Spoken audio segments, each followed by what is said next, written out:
minus 5, minus 4, minus 3, minus 2, X minus 1. Fire. Lights out, everybody.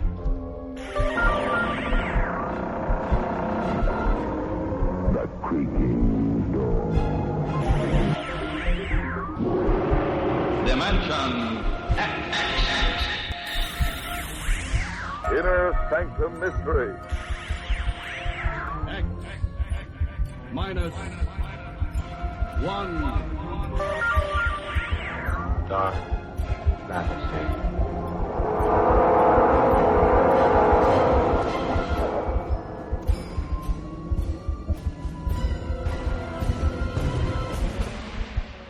Hello everyone, welcome to Sci-Fi and Horror, brought to you by Dwayne Old Time Radio. Sci-Fi and Horror features some of the best programs from the golden age of radio, including X-1, Orbiter X, Dimension X, it's a lot of X's, Lights Out, Ray Bradbury, Dark Fantasy, and many, many more. Before we start today's sci-fi and horror thriller, if you enjoy what I'm doing, let me ask you to subscribe to my channel. Subscribing is 100% free, and you will receive notifications on new posts.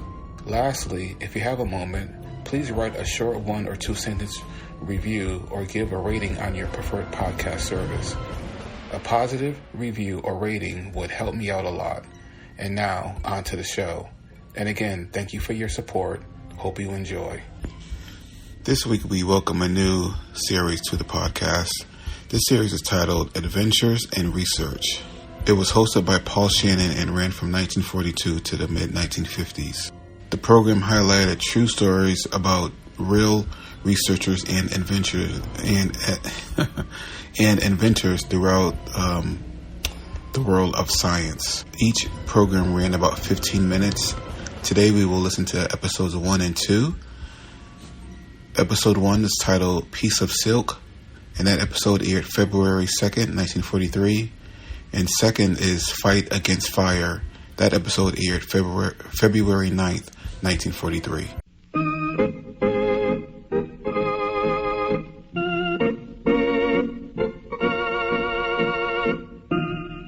Adventures in Research.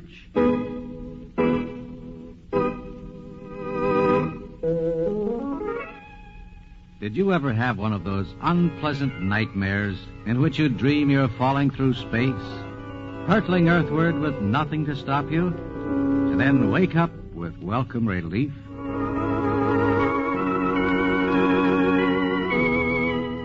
The fear of falling is one of mankind's few really basic phobias. But there was a man who took much of the danger out of falling. His name was André-Jacques Garneri, and he fell 8,000 feet through space to prove his idea of a piece of silk.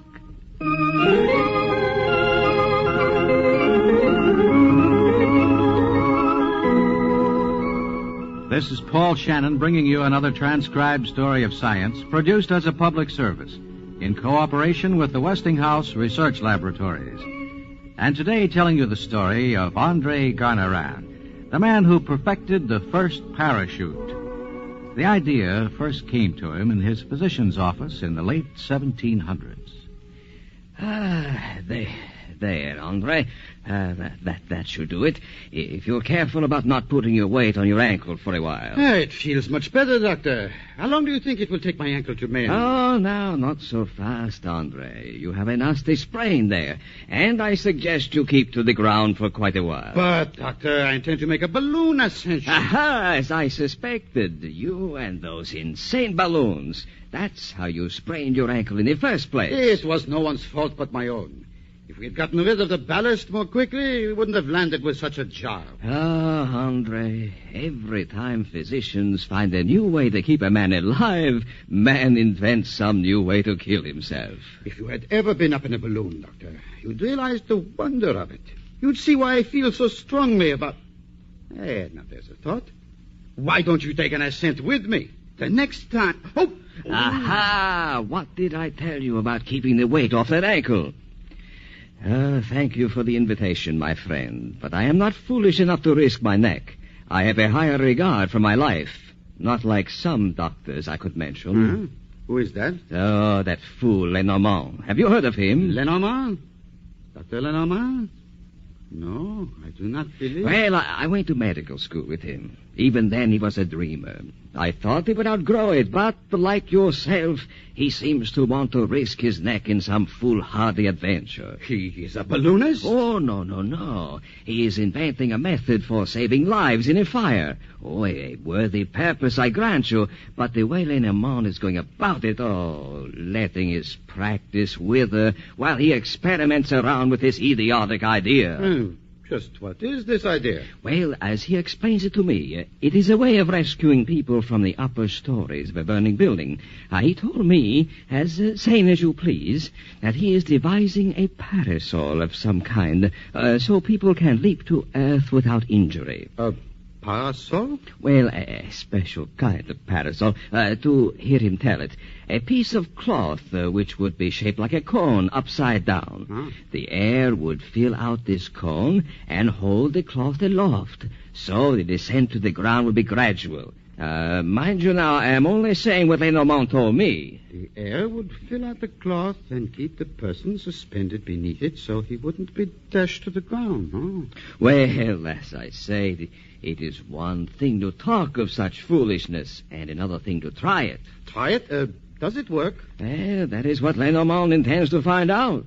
He intends to jump from the top of the Montpellier Observatory Tower, putting his faith in a little piece of cloth. Why, he will be dashed to bits. A piece of cloth?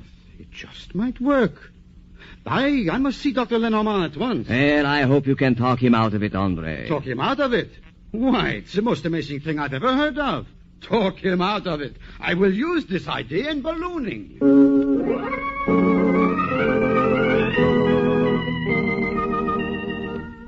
André Garneri saw in the idea a great aid for balloonists.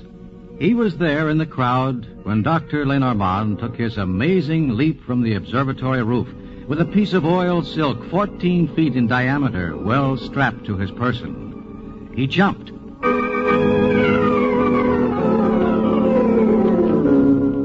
And, surprisingly enough, landed safely.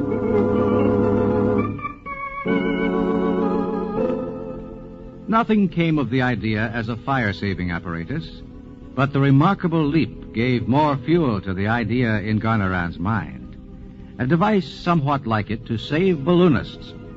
Although Leonardo da Vinci and countless other men had the same idea, none of them had ever put it into practice. Garneri, giving his ankle time to mend, worked out a practical idea for a parachute. He then went to England to interest people in the idea. I am not interested, Mr. Garneri. I have no faith in the device whatsoever. But it has never been tried. Using one to land from a balloon, I mean. Oh, but it was, not 2 months ago, and right here in England. Funny you didn't hear of it, Mr. Garneri. I was in France. Probably the news... It was a chap named Arnold. He used to be a purser in the Royal Navy, as I recall. I'd like to know more about it. Well, he had a basket attached to this parachute and had one of his assistants all stretched out in the basket. The idea was to go up 1 mile in the balloon, cut loose the parachute, and let the basket come back down. A big crowd turned out to see it. He had signs all over London. See a gentleman sent down by parachute.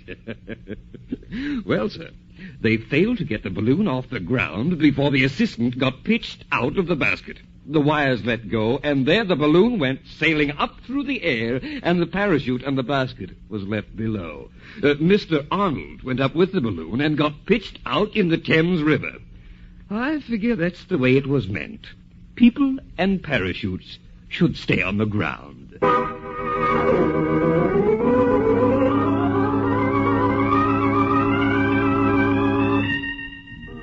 No one seemed very interested in another parachute, not after Arnold's failure.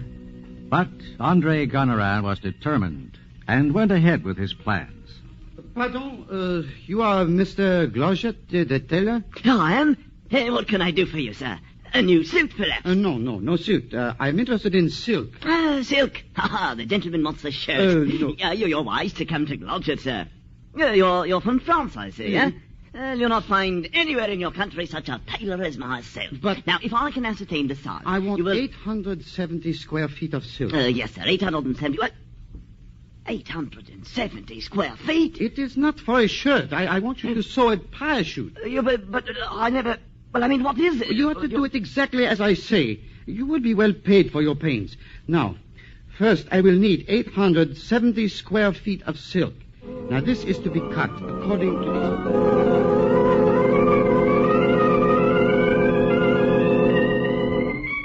André Garneri planned well. His parachute was designed much like modern ones. A center disc of silk cloth bordered by 32 panels of silk strips. Instead of the cone shape, Garneri devised a cloth which resembled an inverted cup, a cup 23 feet in diameter. Garneri's measurements were comparable with modern parachutes, and by modern standards, he had a safe parachute. He had estimated the speed of his descent and the weight of himself and the basket that would be attached to the parachute. And one more thing, a most important addition. At the top of the canopy, I want a small hole for air to escape.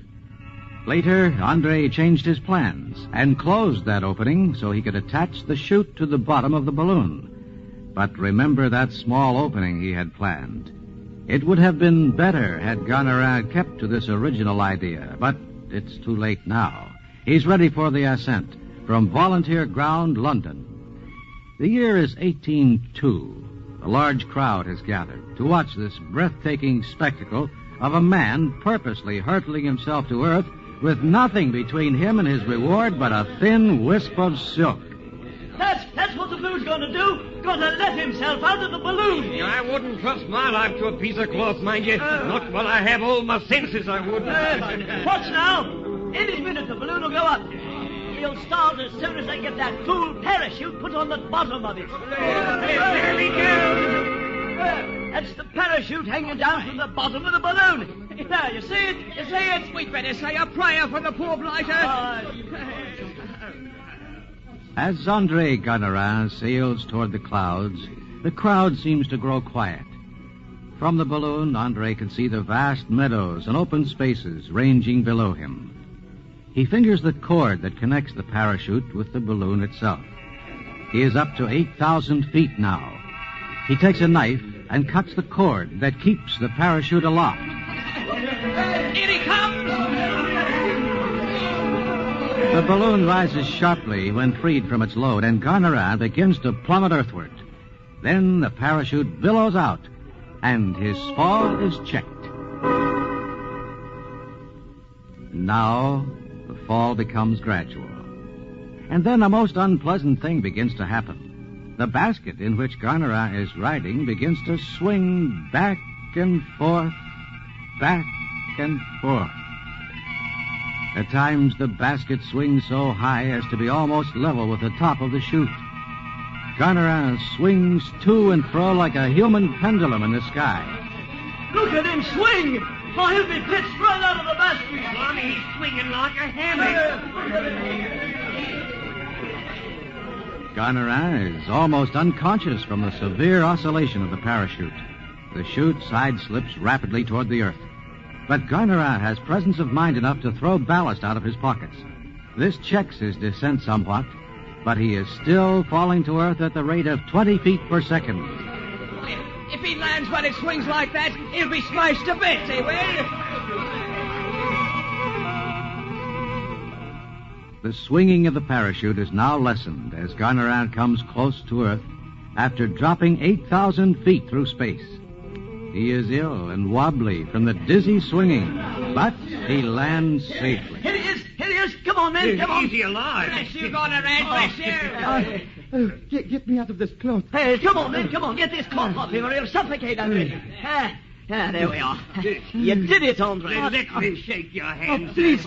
I would like to rest a bit. No, that swinging up there, I don't feel very well. If you don't mind, gentlemen, if I could just get some air and be left alone. I feel rather dizzy. Come on, buckos. Let's hoist him up on our shoulders and carry him back to town. That's it. Up you go, André. Oh, no, please.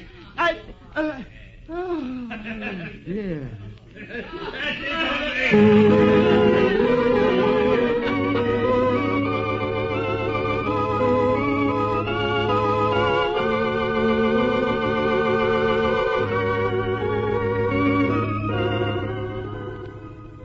And so Garneri rode through space on a silken parachute, the first man to leap from a balloon and fall 8,000 feet through space and suffer no harm.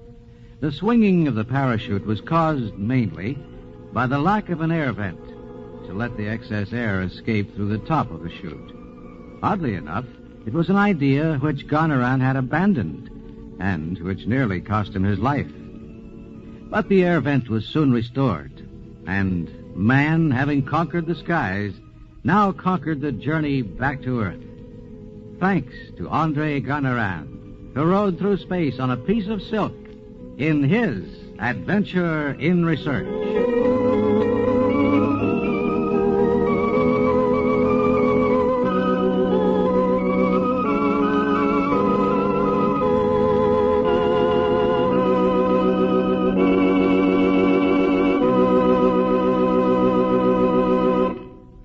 And that's today's Adventures in Research, produced in cooperation with the Westinghouse Research Laboratories.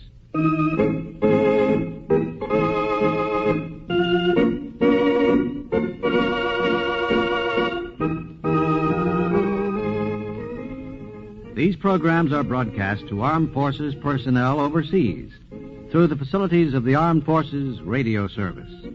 Join us again next week for another transcribed story of science on Adventures in Research.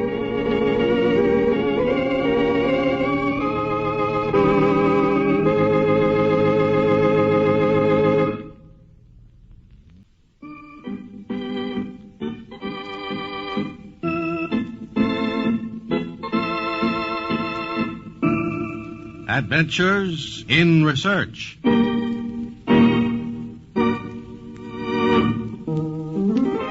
One of the most familiar sounds of modern civilization is this.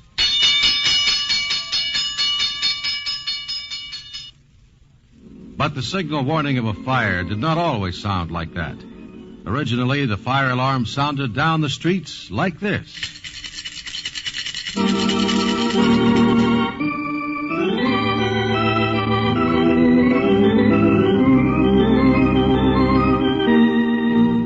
This is Paul Shannon bringing you another transcribed story of science produced as a public service in cooperation with the Westinghouse Research Laboratories. And today telling you the story of fire and the men who fought it. Fought it in the days before machines or engines or even horses. Before the white man came to America, there were fires, of course. But they posed no problem to the Indian. If he rubbed two sticks together and couldn't control the result of his labors,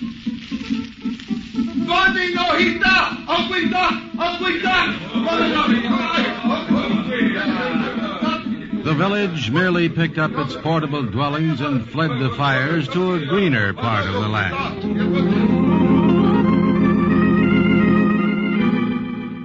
But with the arrival of white men and the formation of cities, this method wasn't so easy. Quite some house Mr. Stewart's building, huh?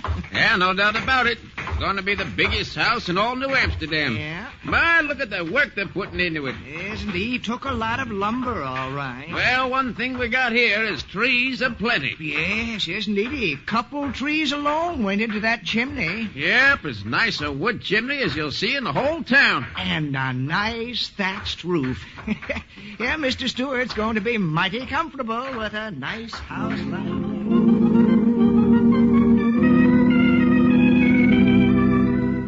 Wooden chimneys, thatched roofs, a pretty inflammable combination in New Amsterdam. And if a fire broke out... Sakes alive, Mr. Barton. The roof's afire. Well, don't stand there gawking. Run to the river and get a bucket of water. All right. Better get two.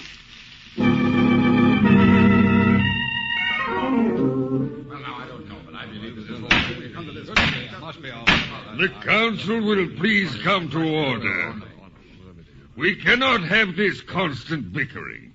'Tis plain as the nose on your face. We have to outlaw these wooden chimneys. 27 fires in a fortnight. My dear Mayor Stuyvesant, what concern is this of ours? But 27 fires. There's plenty of water. There's water all around. But there will not be if this keeps up. We will be draining the ocean dry. Just because you own some trees and sell wood for chimneys It's no concern of yours, Mayor Stuyvesant, what I do. And if it's wooden chimneys they want... I'm the mayor, and I say... If the mayor is going to start saying what wood will be used for, I suggest he look at his own leg. What if a fire starts there?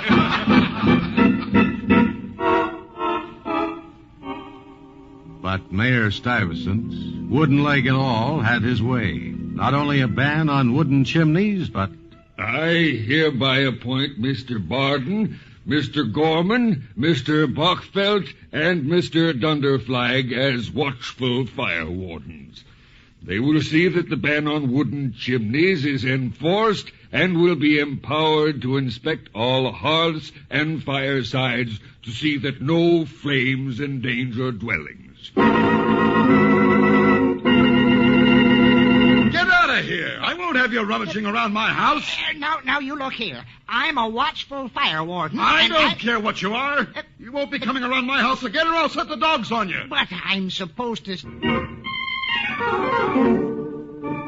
The watchful fire wardens found their popularity decreasing, and their position quite unenviable.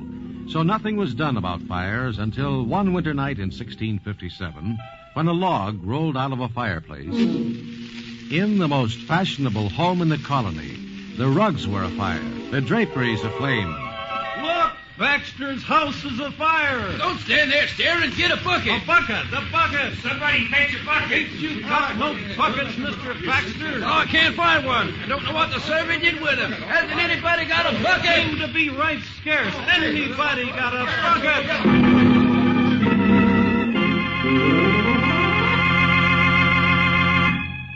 The sight of the most palatial home in the colony burned to ashes finally aroused the citizens of New Amsterdam.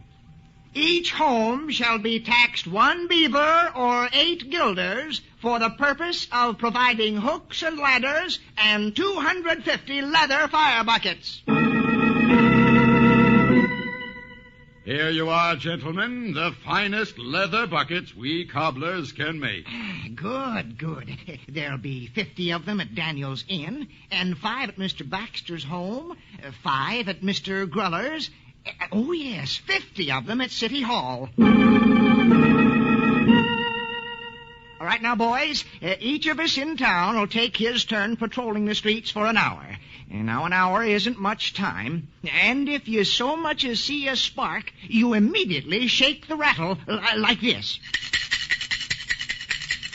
And when any of us hear that rattle, why, grab up what buckets you can and come a-running.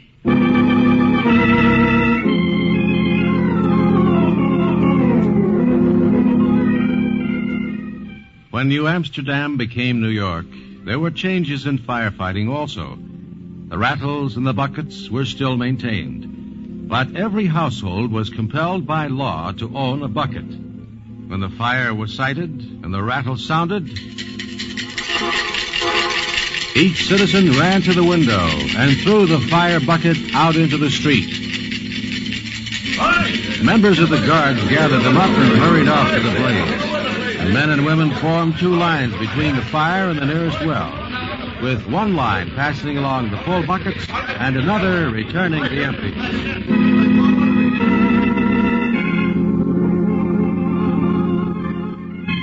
And then in 1731 came an Englishman named Richard Newsham. Fantastic, eh? What? Newsham's machine. It pumps water, you know. I've heard about it. Have you noticed the new... For fires, that is. Yes, so they tell me. Have you seen the new material that Altmaier has? Strangest contraption. You pour the water into the top, and it has handles on the side. You pump it like this, sort of. I've heard all about it. I was asking you if it spurts the water right out of it wherever you want it to go. What do you think of that now, eh? I don't know about you, but frankly, I'm tired of it. Oh.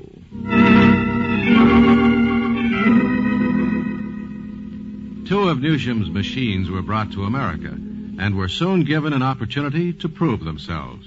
Yes, sir. If it hadn't been for them two fire engines, we'd really be in the soup. Jim Edwards' house caught fire, but with them two engines, we got it put out in a jiffy. Put it out before it did more than burn down Jim's house and the two next door.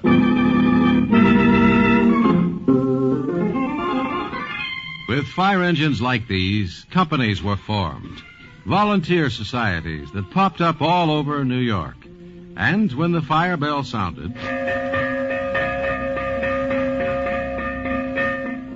men dropped whatever they were doing, rushed to their firehouses, donned their leather hats, and dragged their pet fire engines through the streets. They even christened their engines with such names as Old Wreath of Roses, Lady Washington, Red Rover. And before long, rivalries developed which didn't hurt the fires much at all. Now listen, Farnley, and you other boys. The Polk Street boys beat us to the last 3 fires, and I don't like the joshing folks are giving us. Me neither, Chief. None of us do. Well, what can we do? Easy. See them barrels? We'll keep 'em right here at the firehouse. Now, as soon as the bell rings, you fellas grab 'em and scamper off to the fire while the rest of us pull the wagon. Well, I don't see what good a barrel is going to do if we can't get our engine there first. Don't you see, you consarned fool? You get there and put the barrel over the fire hydrant. That way, whoever gets there first can't get to the water until we get our engine there.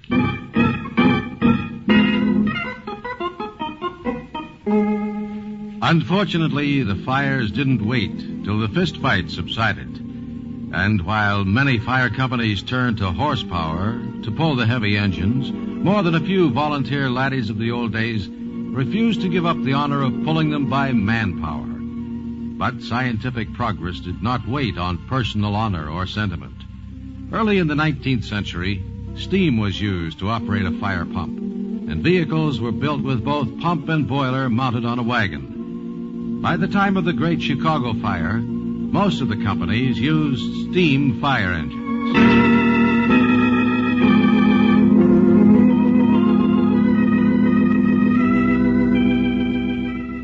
Another great contribution to firefighting was the flexible hose, which permitted the fighters to park the engine far enough from the blaze to keep it from burning too. And a still later development was the suction hose.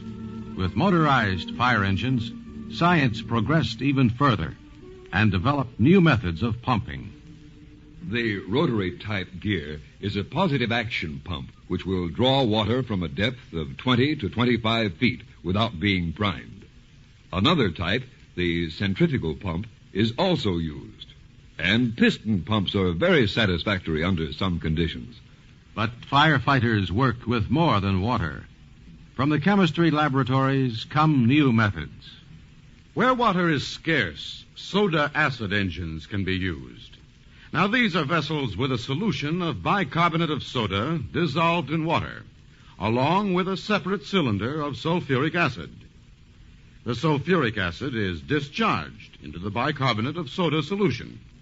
This reaction forms carbonic acid under pressure, which forces the solution through the hose.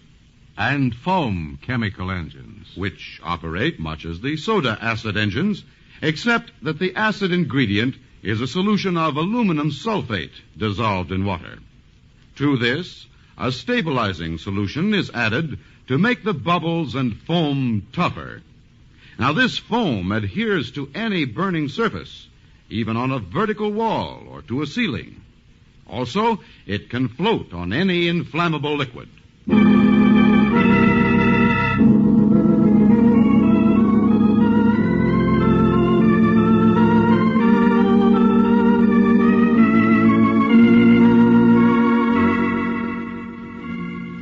fight against fire goes on. And though flames still consume millions of dollars a year, sending life and property up in smoke, man is winning his fight against fire.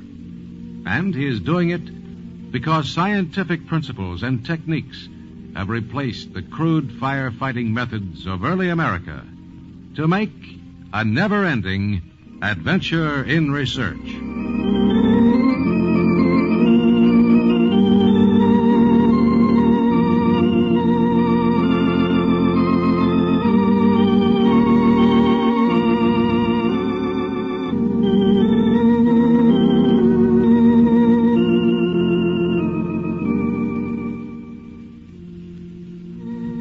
And that's today's Adventures in Research, produced in cooperation with the Westinghouse Research Laboratories.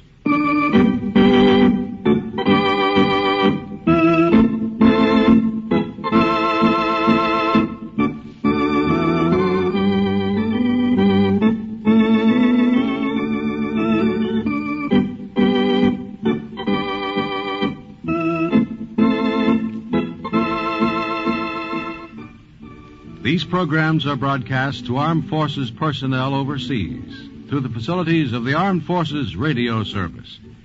Join us again next week for another transcribed story of science on Adventures in Research.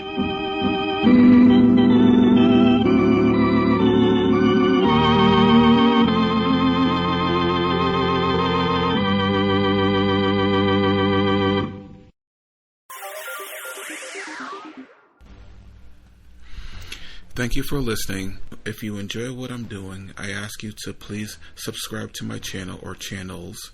You can also go to my website where you can listen to all of my podcasts for free. You can also download them for free. And there is donation information on the website if you feel like you would like to show some support for what I'm doing. You can email me. The website is otr.duane.media. And my email is info@otr.duane.media. And my Instagram is duane.otr. Well, hope you enjoyed. And until next time, stay safe. Wish you well. Peace.